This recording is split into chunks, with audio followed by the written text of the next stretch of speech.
Alright, what's up guys? So in today's video we have John today and John's Corolla.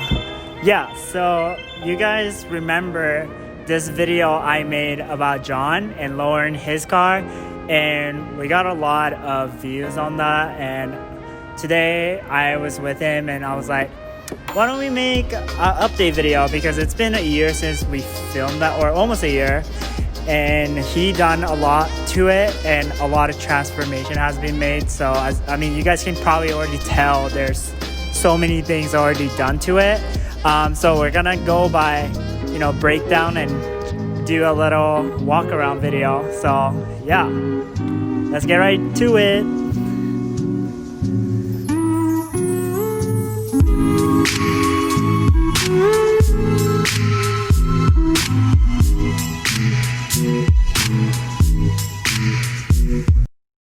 Alright, so we're at the front of the car. You guys can see it's a completely different look.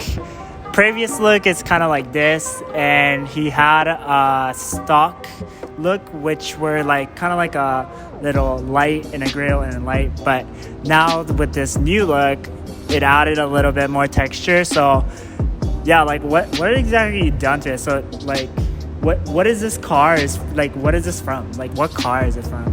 So this is the stock JDM version headlights that the car came with in Japan. It is famously known for as the wagon face, and basically it is just the headlights, corner lights, and grille for the main headlight sections. And you can see the main parts to it are the surrounding areas of the light, which puts H4 style housings, a lot like trucks and 240s or AE96s of the back in the day. Anything with pop-ups, basically. The grille has an S on it, and that stands for Sprinter, since the original Sprinter ones. Sprinter Corolla, yeah. Came with the Sprinter styles. Okay. There are other versions to this, but they are becoming more hard to find. Okay. No, I really like this, cause even all the paint, even into the badge too. This isn't stock like that. The outlines of the S were all redone, and red was cherry on the top, kind of to match the wheels. We'll go over that later. Huh. That's cool. I mean, this front end just completely changed the look. I mean, look at this. It's a completely different car. Wait, so this front end was the JDM version of the exact same car in Japan? Correct, yeah. Okay. So American, USDM market, and a few other countries' markets all got different styles. Okay. The USDM bumper sticks out quite a lot, so that's why I went for this bumper choice to complement the face. So this is a new bumper too, then? Yes. What? To a degree. Yeah. That's sick. How'd you get this bumper? From a very faithful friend. Oh, dude, you're lucky. Bought pretty much all these parts from a good friend of mine. Very knowledgeable on this series and the series after.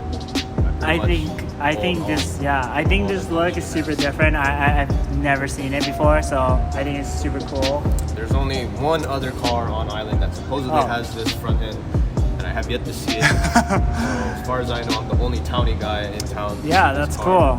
With this front end style, so. Alright, well, we're on the sides now, so I mean, this is a huge upgrade. What kind of wheels are those? So these are old Rays from the mid-2000s. Old Rays? Sebring ITCs, which you don't see too many of these anymore. It is sort of fitting to kind of match the same era that these are a little older wheels. Right. So they have a really good fitment to this style car.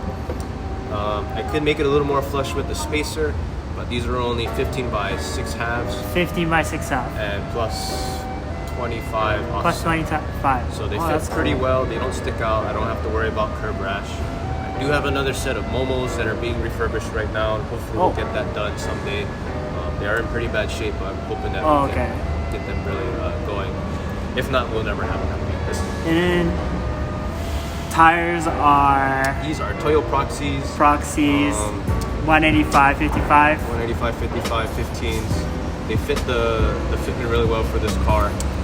I know the typical one is to go 195 50s. Oh, okay. Although the diameter for that is actually a bit smaller than this is. So I don't want to have to. I like this. I like this a lot. I've never. I mean, I've seen your car before, but I've never seen it this close. I like the fitment. Like, the fitment's pretty sick. Like, it's pretty flush. I like that. Functional setup. I like that. And as a testimony too, if y'all remember from when we did the coilovers, Oh, those right. were the Rev 9 coilovers, Hyper Straight Right. 2s. So far, nothing has broken. Everything has lasted as Oh, long okay. as I imagined it to. So, as a good daily driver coilover set, Yeah, I'd I say mean, it's pretty worth the money. Hawaii has such a bad roads, like, yeah. so I mean, it's still holding up. So if you Yeah. guys wanna, know if that 500 coilover working, if it works or not, it's still working. So that's good. And for anybody wondering, we did not fix the brake line still. It's still zip Oh, tied to the frame. I mean, sure, it's still fine, there. right? It doesn't rub, nothing. Yeah, it's fine. broken. I mean, maybe the driver's side one ruptured, but I think that's just because it's old. Yeah, that's true. But And everything it is has pretty much slot solid. rotors. When'd you get That too. this? So the brake kit for this car isn't aftermarket. It is the Oh. stock OEM Huh. GTS version, which Oh, GTS just so luckily bolts right in. Right. So Huh. luckily that kit also came with new rotors and brake pads. So I only paid $300 for everything. Again, from the same guy I bought my face from. Everything. No, bolts yeah, right in. I like this. So that also I shows like up this. in the rear. The rear has disc brakes too, which these cars came normal and drum brake. Yeah. Wait, you got disc brakes? There are discs in the rear now. We're getting into that right now. I want to see that. Cause I know. I remember when I was working on it, it was not disc brake. Behold here. Oh, yeah, it is disc. Yeah. Oh wow, how did you do this? So luckily, since like I said, everything bolts right in. Take the old system out. What we did last when taking everything out was take the brake line off, since it just got to screw it into the Oh new yeah. caliper. Oh. Get everything kind of just ready to go. Oh okay. The only issue with this is that we should have also taken the subframe, which it didn't come with, because the fitment for the control arm to knuckle is a bit narrower on this one compared to the GTS knuckle. Oh okay. So a little bit of cutting was involved, but it wasn't Okay, anything okay. dangerous enough to Oh, prevent okay, us okay. from using the car still. So it's just some trimming had to be done to make Yeah. it fit. Besides that, That's then sick. this is technically OEM upgrade because That's now true. I've got Right. disc brakes in the rear, which help for better Yeah. visibility. And even though the controversy between drum and disc, this and that, it's ease of maintenance. Yeah, It's what the main thing is. I don't think drum is that great. So I mean that's good that it's switched out now. Yeah. So it helps with heat dissipation a little more, and then like I said, ease of maintenance. Right. Getting new pads in there is going to be a lot easier. No, yeah. Working around this a lot It's so much more like sporty now. Definitely. Yeah. That's good. That's cool. The only thing I wish is that I could find control arms that are adjustable for the rear. Right. Since alignment-wise, the rear wheels are cambered in a tiny, or towed in a little bit. Camber okay. as well. You can't help the camber. So if You anyone's gotta put wondering, arms inside. wondering why this hasn't been any lower yet, is one is I need wheels with a little better fitment. I want a little more poke, but not too much of this coming out. As well as trying to find adjustability for the rear, since that's pretty non-existent. So at this height is pretty perfect. You don't have any issues, but you still have that sporty lowness to it. Right. No, I like that. Yeah, I like that. Nice. It's like super coordinated all together now. All right. Well, that's super cool. That's a big upgrade that I also personally didn't know. All right. Well, let's go to the rear. So exhaust-wise, is a long story what's going on here. What you can't see under the car is a metal clamp holding the back half of the exhaust on to the front half of the exhaust. So everything from the headers to the cat is stock. Oh, okay. There is actually no cat. We did a cat delete. You can see that on my page really? how I did that. That was super easy to bolt in and out. But basically, besides the cat, everything from the resonator to the S-pipe is a half-half situation. So basically, this back half of the car is different piping off of GTS. And it came with this MagnaFlow exhaust. Sounds pretty good. Sounds really good. I like From here to the S-pipe is a bigger diameter piping that slid right over the original piping, and we have it clamped there for now. Oh, okay. So there's about maybe 1.5 foot of piping inside itself, right where it's clamped. What I want to eventually do is cut some of that piping off, because what's happening is when we're driving around, you can hear it rattle a bit. Oh, okay. So it's not too bad. But then from there, I want to finish the weld job in that spot, because okay. believe it or not, I only paid $20 for this back half. $20? What? This back half of piping. Oh my God, that's from a so friend deal. who's also working on a wagon. Okay, cool. So it was worth it to me. It is worth it. To do some makeshift work that still doesn't fall off and it sounds just alright. That's crazy. Yeah. I mean, it rattles, not rattles, but swings a bit because the mounts don't line up on the back. But it's also a character. I like that. It doesn't fall it's off. For the, it's just right, For anybody wondering too, if they make a JDM rear bumper to match the front, they do. Wait, this is JDM? This is not. I actually prefer the rear. Oh. Yes, yeah. Because you have this lip here for putting stuff on. Oh. When I eventually repaint the car, my plan was to put some lining here to prevent the paint from getting scratched. I like that. Yeah, that would be cool. But this gives it a little more of that, vintage old school, style, yeah. That the black rubber bumper or the the big lip bumper. Yeah. In the day. It gives it that little characteristic. I just didn't prefer having a front that's yeah. So the rear can kind of be on its own, just to give it that half kind of feel. That's super cool. Well, let's hear it.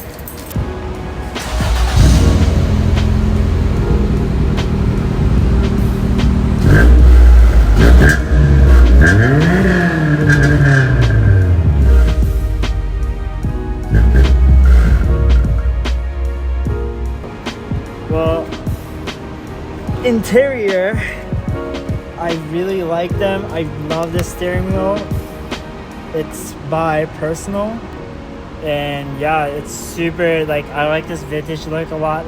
It's like a wooden type of material, and you got this from Get Japan. I got this from Get Japan. It was about $200, which was my budget for a steering wheel. I would have preferred a Nardi, but none of them were really that price at the time. Yeah. So this is definitely a good fit for the kind of style I want. Actually, having a 4-spoke versus 3-spoke puts your hands in these nice positions here as well. Oh yeah, true. And that kind of gives you a good feel, especially if you're just cruising. You can have your arms a little lower versus having it up here. But even so, even up here is you want to get aggressive, lock your thumbs in. So it's definitely good just getting your hand all around it. What a lot of people aren't going to see, but we'll see now, is that the original car, if you remember from the first video we had with this, didn't have a tachometer. Right. It was it was nothing. Right. Was it a clock or something? It was the fuel and heat. Right. It was heat gauges. On either side of this where this is supposed to be. I have that on my Instagram where I did the whole process of getting rid of this. Because originally I had this tachometer set. This is OEM as well. This is all OEM. That came off the LE models for this car. And it's all plug and play. I believe it's certain models that are carbureted don't have the wire for the tach. But since mine is electronic fuel injection, the tach comes off the distributor into the ECU and it can be read. And that was the issue we couldn't figure out if this was going to work or not. And I wasn't going to do all the work if the tach wasn't going to work. So we made sure we just pulled the trigger, got it to work, and whenever we go ahead with our engine swap, which also comes with the manual trans, I'll be set to be able to shift right on point. That's super cool. I saw you posting about this, and I really like that you did that. Yeah, those are becoming really hard to find as well. Same guy I got that from with the front end. As you can see, a lot of this stuff he had, but this is all kind of one-off stuff too, so you're not going to see a whole lot of this anymore. I love that a lot. Yeah. Okay. Well, I mean, this whole car, it's gone through a serious major upgrade, and I think it was super fun that we did this walkthrough, because I think some of you guys are very interested in this car, and some of you guys did ask me to make another episode, so here we are. And I mean, it's so wild to see cars like this and going through this type of transition. I think that younger guys or younger generation people, they like to stick with basically just like a JDM go-to cars. But there are cars like this that I also really want to own one in the future. And yeah, it's super exciting to see cars like this on the road. So yeah, I mean, thanks, man. Like, thanks, John. Like, I appreciate it. I appreciate him for all the support he gives me all the time. And it's just nice to catch up and doing car stuff. So yeah, I mean, if you guys want to follow his build journey, he has an Instagram. I'll plug it right over here, and then you guys can follow him or whatever. But yeah, with that being said, this is it for today's video. Thank you guys so much for watching. So John wants to explain to the video and you guys about his Instagram name that he have is the Project George. That's where you can find all his like build journeys about this car. But his name is John, so I was always wondering like why is it George? Like, So George was my grandfather's name. Okay. Which is also technically my middle name. Okay. When I first got this car, he actually really loved it as just a car in general. Like, he wasn't the biggest car guy, but he's been around a long time. He's seen every generation of car. And when he saw that I had this, his eyes lit up like, wow, this is super nice. This is super clean. I think it brought him back to a time, from the 90s too. He was already old then, like he's close to his 60s, but still it's like, to see something like that is pretty awesome. Right. He unfortunately passed away earlier this year in February. Sorry about that. So, although a big loss, I did see it coming, and I took it well because I was there for him for the most part. And I think the best way to honor his life and everything he's done for me was to name this car after him. And because he loved it so much, it made sense to me that this should be all for him. Right. Although it is a lot of my taste, I think he would have loved to see how the cars progressed. And when he rode in it, he loved it every single way. He was a smile on his face, and you can't beat that. Right. I love that story. Like, it's really important to because why I named Hiddenpalmtree was also it comes from a very good place and also a dark place too, because I couldn't really find myself to fit into a very stereotypical, I guess, like a car person or just a person in general. And I had a hard time like making friends and like places, and it's just that I think it's important, really embrace yourself and just really appreciate who you are, because really who you are is the most important thing in your life, really. Exactly. Yeah, and your car build should be based upon that, and I really believe that you should do whatever that your heart desires. And yeah, that's where the name came from. And hidden means to be hidden. You're not advertising yourself. You're not trying to go out there and flex on people. Palm tree represents Hawaii, and also a tree that grows into who you want to be, and that's the name of it. So yeah, it's really cool. I love these two stickers in the top and bottom. Really appreciate that. And hopefully I can continue to do stuff like this, and you guys can really learn about different types of cars out there and different types of stories. And I think it's really important to be acknowledging those things and just be who you are, so. But yeah. One thing my grandfather always said is that do what you love. Yeah. It doesn't matter who's around you. Do what makes you happy in the long run, and it'll all come together. So that's been the entire inspiration to this, is that even throughout the whole year and how bad 2020 has been, if you continue to just do what you feel is, if you continue to do what you feel is always going to make you happy, then it'll be fine in the long run. I'm always here to listen, to hear your story too. So yeah. But yeah, so that's it. I will see you guys on the next video. Peace out.